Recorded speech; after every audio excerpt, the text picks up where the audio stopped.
Bonjour à tous. Dernier rendez-vous de la semaine consacré aux élections municipales. Un quart d'heure avec un invité et un candidat. Et un candidat aujourd'hui, ce sera Damien Carême, le maire de Grande-Synthe. Bonjour Monsieur Carême. Bonjour.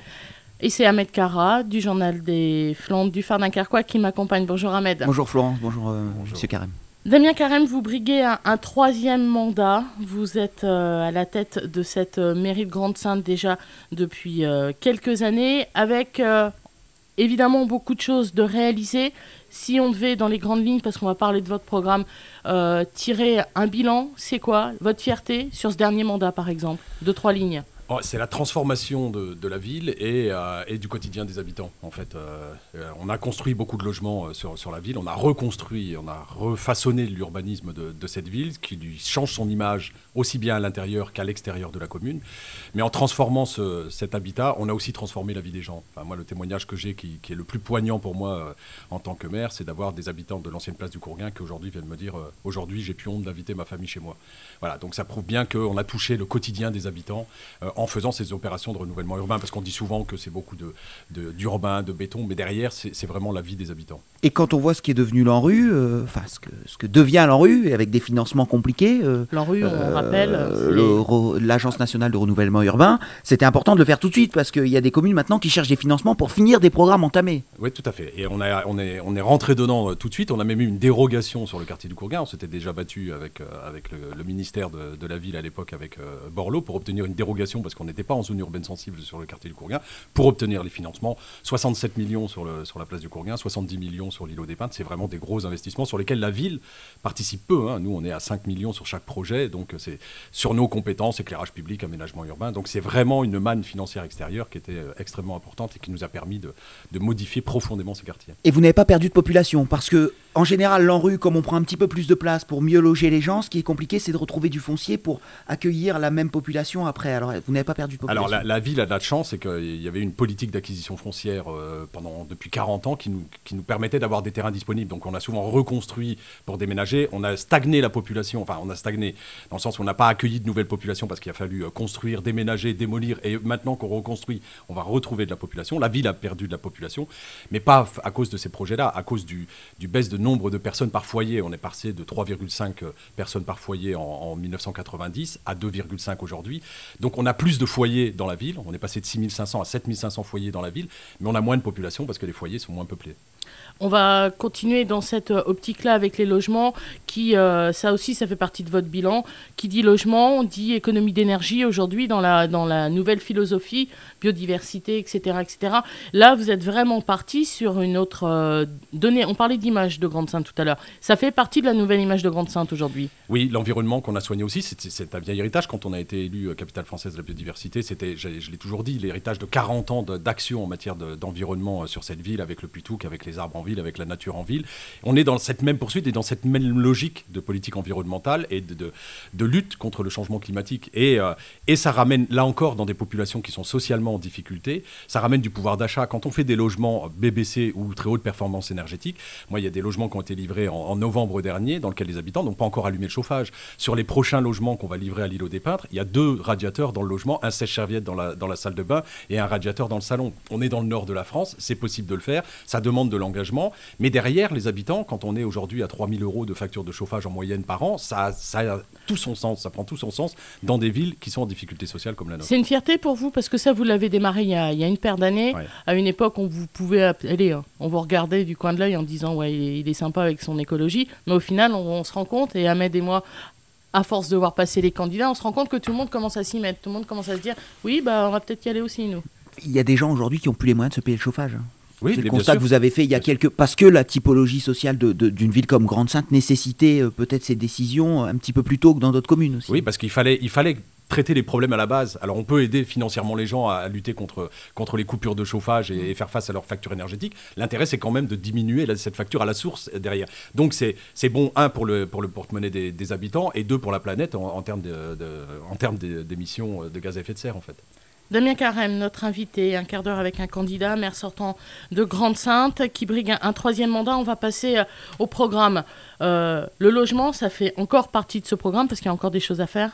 Il y a encore des choses à faire. D'abord, il faut terminer l'îlot des Peintres, le projet. Il y a un appel à projet qui va numéro 2, en rue numéro 2, qui va être lancé en juin. Normalement, nous devrions en faire partie parce que dans le projet initial de l'îlot des Peintres, on avait les tours du côté de la piscine au Lagrange qui faisaient partie de ce projet, mais faute de financement, on nous avait demandé de resserrer. Donc, j'ai déjà saisi les ministères et les dossiers sont en cours d'instruction pour figurer, pour terminer ce quartier définitivement. Et puis, on a un autre projet qui est l'écoquartier du Baroque, sur lequel on travaille depuis 6 ans, et là qui est rentré dans sa phase opérationnelle. Là aussi, il y a des centaines de logements prévus. 500 logements prévus jusqu'en 2020. Et on est passé à la phase opérationnelle, puisque c'est passé en ZAC, à la communauté urbaine, en décembre dernier. Avec quelque chose d'important sur l'écoquartier du Baroque, et toute cette zone du Baroque autour de Décathlon, notamment, c'est que c'est des gens qui ont quand même un pouvoir d'achat, une population qui a quand même un pouvoir d'achat un petit peu plus élevé. Et ça, pour la typologie de Grande-Synthe, c'est important, parce que là, on s'adresse sans doute à des gens qui sont peut-être cadres, des choses comme ça, pour modifier peut-être la population de Grande-Synthe petit peu. Pas seulement, puisqu'on a fixé 40% de logements sociaux, alors qu'on a 64%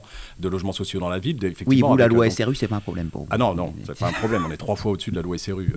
Non, mais c'est le logement social, pour moi, c'est pas signe de difficulté, c'est signe de pas beaucoup de moyens dans les foyers, mais c'est pas ce qui fait la difficulté sociale en France. Je vous rappelle que 75% de la population française est éligible au logement social et 82% en région Nord-Pas-de-Calais. À Grande-Synthe, on n'a pas de logement indigne.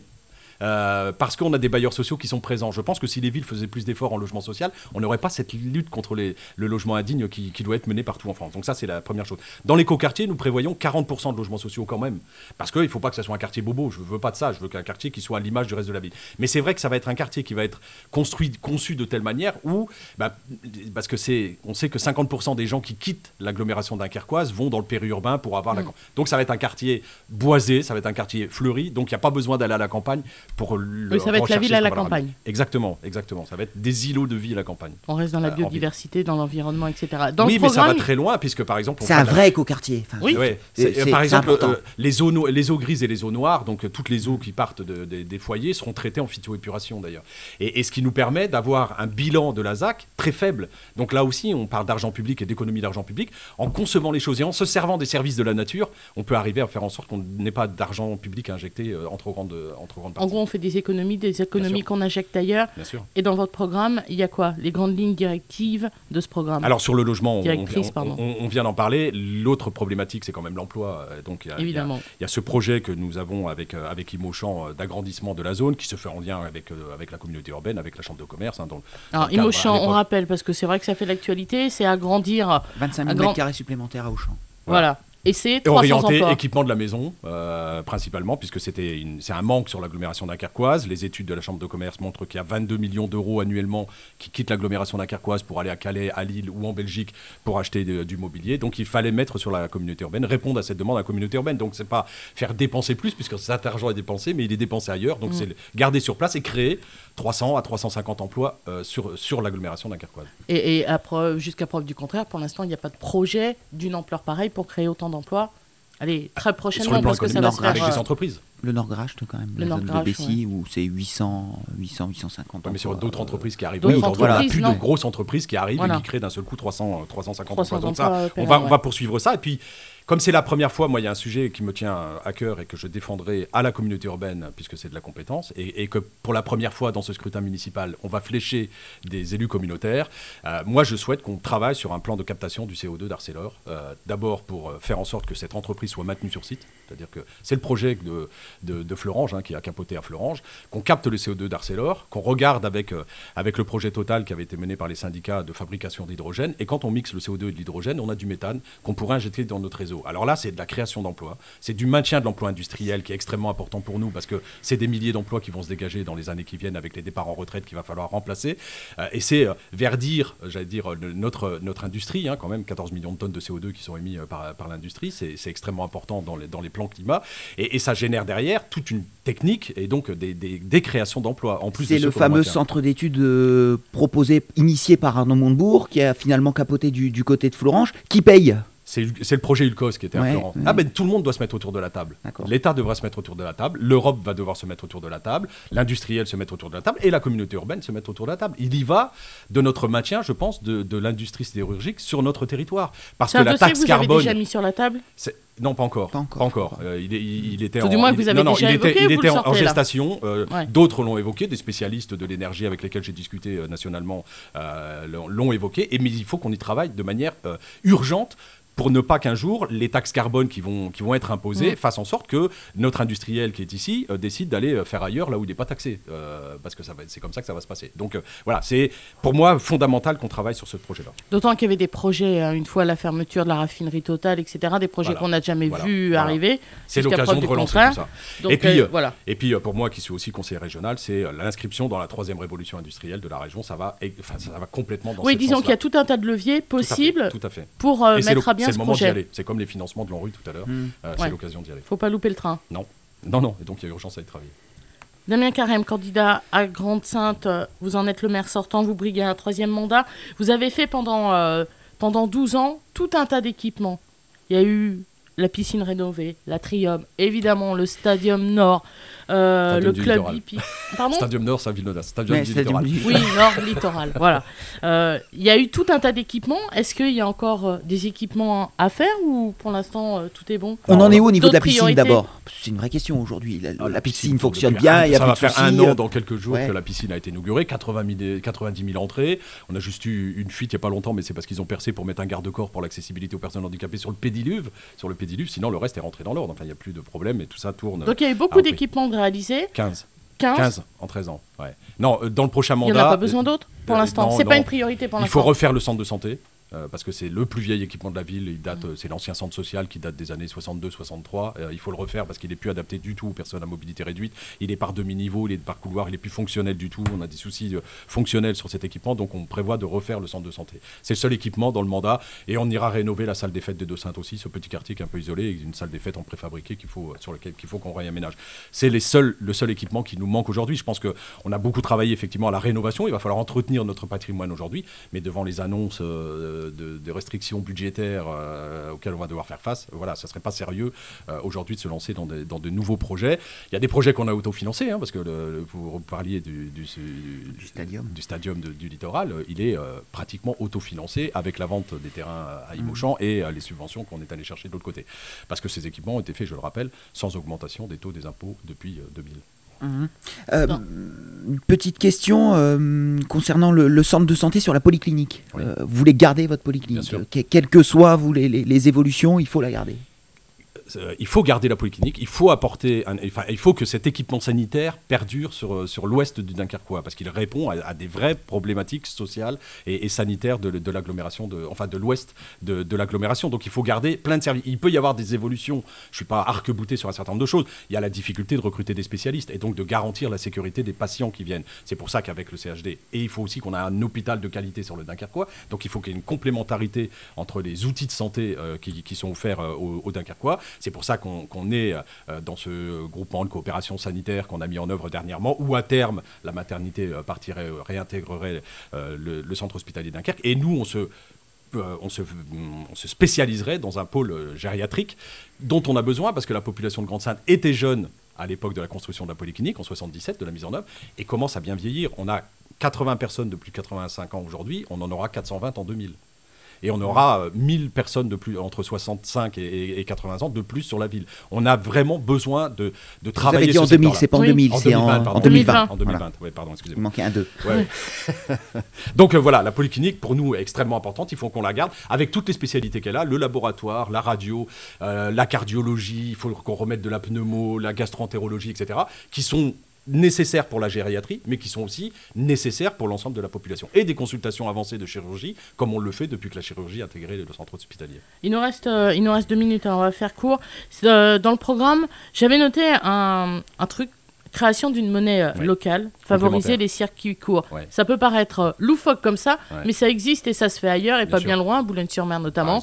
C'est quoi une monnaie locale? Ça marche comment? C'est une monnaie, c'est un contrat qu'on passe avec des commerçants, avec des banques locales, et ça favorise l'achat dans les commerces locaux et eux-mêmes, avec leurs fournisseurs, les circuits locaux. C'est un engagement, j'allais dire, un acte militant par la population, mais ça favorise complètement le commerce local. On peut imaginer, et dans certaines villes en Angleterre, puisqu'il y en a aussi beaucoup en Angleterre, certains élus se font verser leurs indemnités en monnaie locale. Pourquoi pas aller jusqu'à là? Il faut l'étudier.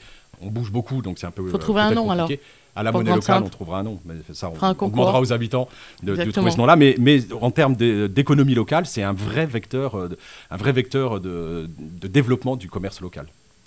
Un dernier point. S'il y avait un dossier important pour ce prochain mandat, si vous étiez réélu? Il y a la question des mutuelles qui est travaillée par le centre de santé depuis déjà un peu plus d'un an. Il y a l'exemple en Ardèche d'un village en Ardèche qui a lancé ça. Les mutuelles aujourd'hui atteignent des prix insupportables pour un certain nombre de populations, les étudiants, les femmes seules avec des pensions de reversion, etc., ou les gens sans emploi. On peut aller jusqu'à 120 ou 150 euros de mutuelle par mois. On va faire une centrale d'achat d'une mutuelle, adapté aux besoins des personnes, c'est-à-dire les personnes de 80 ans, elles n'ont pas besoin d'être couvertes pour un accouchement ou quelque chose comme ça. Par contre, les soins auditifs, les soins dentaires, les soins visuels, etc. doivent être bien couverts. Et on va passer un contrat en disant, on vous en achète 5 000, 10 000 mutuelles. Donc tous les habitants pourront prendre une mutuelle. On mutualise l'achat. Et donc dans ce village en Ardèche, ils sont arrivés à 50 euros par mois. Donc ils sont passés de 120 Et vous trouvez donc une société qui fait des mutuelles, avec qui vous discutez? Bien sûr. Et c'est déjà le cas. On est déjà en cours de discussion avec le centre de santé aujourd'hui. Je pense que c'est extrêmement important. On parlait de la précarité énergétique aujourd'hui, la précarité. Et les mutuelles jouent le jeu sur ce coup-là? Bien sûr. À partir du moment où ils ont un volant d'achat, la charge est répartie. Donc ils y trouvent leur compte derrière. Merci beaucoup Damien Carême. On restera sur cette idée de programme. Merci à vous. On se retrouve lundi, Ahmed Kara du Farnacarquois Journal des Flandres, pour de nouvelles aventures. À lundi. Au revoir.